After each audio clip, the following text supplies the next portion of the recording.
আজকে কি কি রান্না হয়েছে? আমার ঢেঁড়সটা হয়েছে, এই ঢেঁড়সটার সেনকে বাবা একটুখানি ফোনটা দাও। ভালো হয়ে গেছে। হ্যাঁ খেয়ে দেখো ঢেঁড়সটা কেমন হয়েছে। শোনো, ঢেঁড়সটা খেয়ে দেখ। ঢেঁড়সটা খা।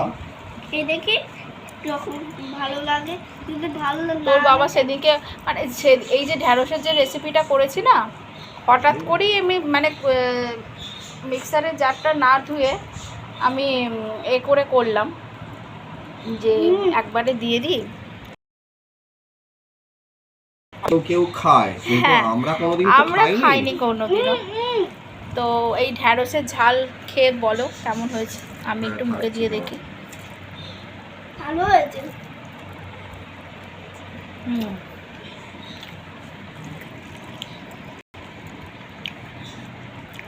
তো আজকে রান্না হয়েছে ঢ্যাঁড়সের ঝাল। কি হলো কি হলো, ঝাল লাগছে? মানে একটু ঝাল লাগছে ঢ্যাঁড়সের ঝাল। আর এখানে হয়েছে তোমার বাটা মাছ দিয়ে,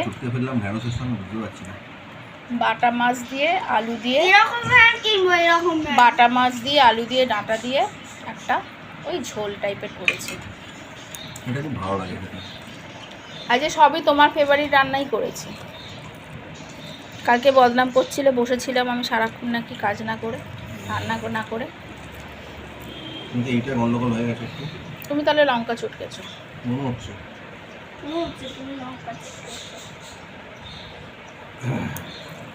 তো এই হলো আজকে আমাদের রেসিপি। আমার মনে হয় অবাঙালিরা কিন্তু ঢেঁড়সে দেয়। কি গো? ওই তুমি যেটা করেছো একটু। আমি না জেনে করে ফেলেছি। দেখো তুমি লঙ্কা চটকেছো, এখান থেকে দেখা যাচ্ছে। না, ওইদিকে ঢেঁড়স ওইদিকে ভাতে আছে।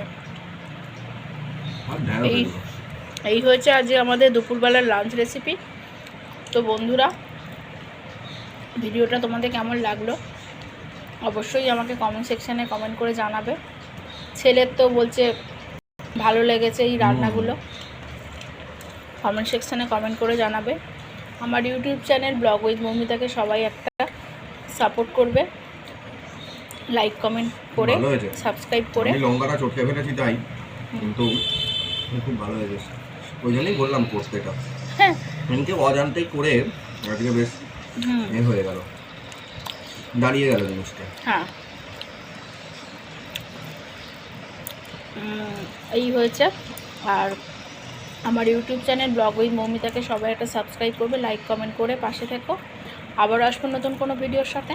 আজকের মতো বাই। আবার সুস্থ থেকে ভালো থেকো, নিজের খেয়াল রেখো, নিজের পরিবারের খেয়াল রেখো, আর আমার ভিডিওগুলো দেখতে থাকো। আর এই ভিডিওটা যদি নতুন কোনো বন্ধুদের সামনে উপস্থিত হয়, তারাও একটা সাবস্ক্রাইব করে লাইক কমেন্ট করতে ভুলো না। তো চলো খাওয়াটা স্টার্ট করি এবার।